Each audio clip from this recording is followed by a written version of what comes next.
And the target's going into his building. That work, good deal. 5 months into Operation Room Service, the Cook County Sheriff's Police are closing in on a broad network of drug traffickers in Chicago's west suburbs. They've built their case with the help of informants, and a well-connected inmate nicknamed Elvis has offered to set up deals for them too. You buy from him? What do you usually get from him? Elvis confirms for police what they already know. With 2 solid street informants already in play, authorities have all the evidence they need to take down their targets. There comes a point where you gotta kind of wrap it up, because he could keep going and it's gonna get bigger and bigger and bigger, but the main thing is we want to target this particular area and get as many people that we know are selling in this area and try and get as many as we can prosecuted. But obviously when we start arresting these people, a lot of them are going to want to talk, and it's going to lead to other things. I'm going to find out where you live. You're going to tell me your address. Meanwhile, the sheriff's vice squad is collaring prostitutes and johns along the Mannheim Strip in an effort to curb the sex trade there. What's up?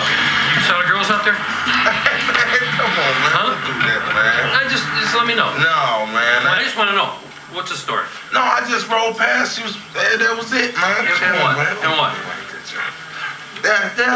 But she tried to have somebody, I tried to talk to her. She was pretty. I thought She was good looking. Yeah, I thought she was damsel in distress. Did you have any conversation with her? No, not at all. Not at all? No, We just came up and arrested you for no Right, reason. see, I don't want to. We just want to go into that. You don't want to go into that. Yeah, I'm through. All right, see you later, y'all. Thanks for coming out. All right. That's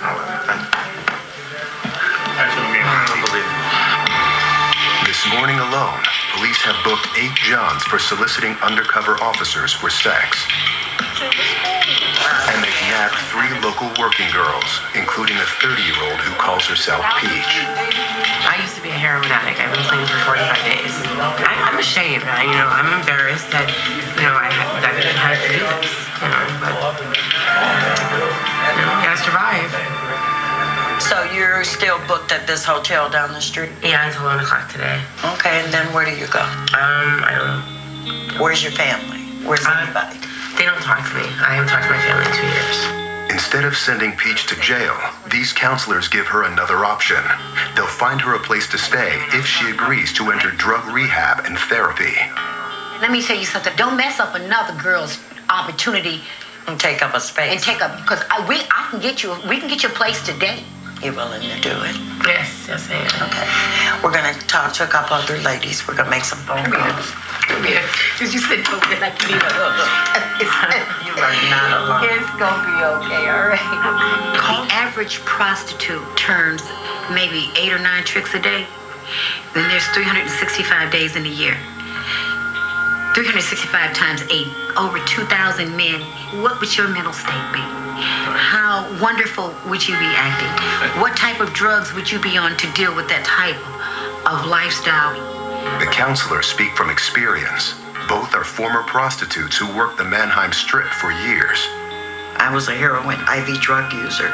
That's why I always managed to look at their arms. Every time I got high, I would pray that I could just fade on away. I wanted to disappear. When you're sitting in that chair and you got an opportunity to think about it, you want to get out, because there's no saying that I don't want to get out. But then fear sets in all of a sudden, and I'm like, I don't know anything about this. About this other world. This is all I've done for 10 years. If they're going to do what they say they're going to do. But I do know that I can turn a trick and I can get some comfort for a few minutes somewhere else. I'm familiar with that. And this is some of the ways the women rationalize the continuation of what they do on a daily basis.